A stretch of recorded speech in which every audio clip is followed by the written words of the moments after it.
many of the offerings that were brought were presented to the priest, and you just had to tell the priest how he should do the blood, what he should do with the blood.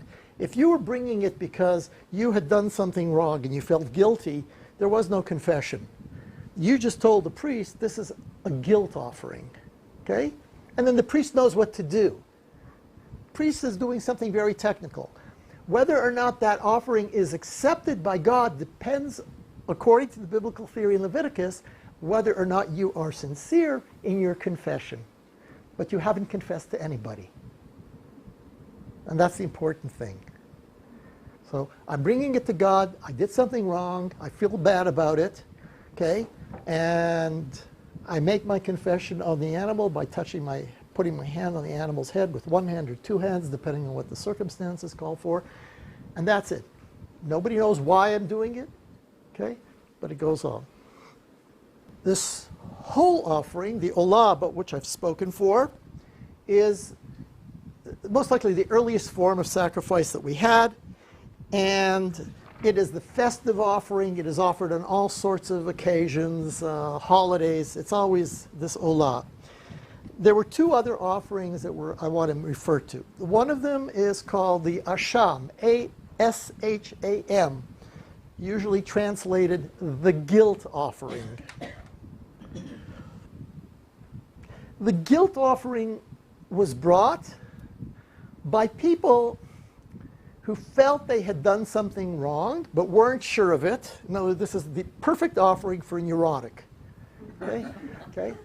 So you brought it, and you just said it's an asham, and I'm not sure if I've done something wrong. Now, what is it that you might have done wrong? That's the thing that's important. Well, you may have come in contact with an impure animal. You may have come in contact with a carcass of an animal, or you may have touched somebody who is ritually impure. You may have come in contact with a menstruant, and you weren't aware of it. Was she? I don't know if she was or she wasn't.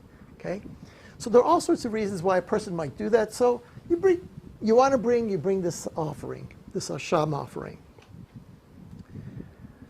By far, the most common offering that existed was something called the chatat. It's so you can spell it either with an H or with a CH, CH or H, A-T-T-A-T.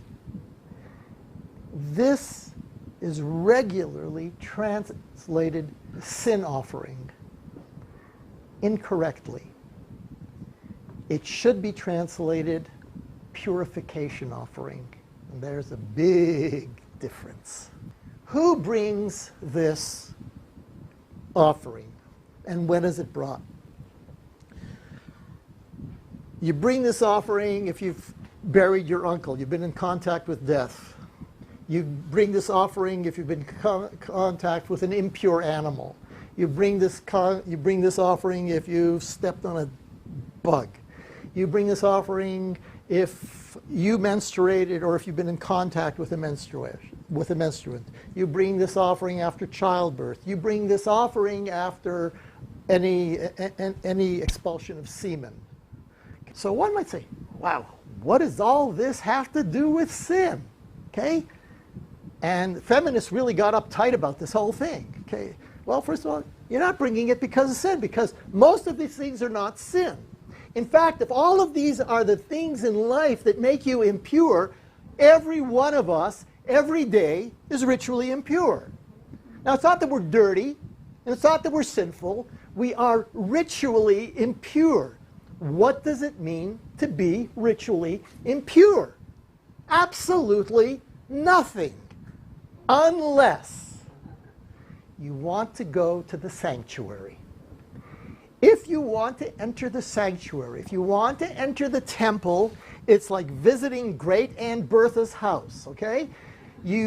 As kids, we had to walk around to the back door, and there was an old skate set up where we scraped off the mud, and then we took off our boots, okay? And if we'd been playing in the snow, no, you did not go into the living room. There were rules to entering Aunt Bertha's house, okay? And there are rules to entering God's dwelling place. If you want to come into God's dwelling place, you must be ritually pure.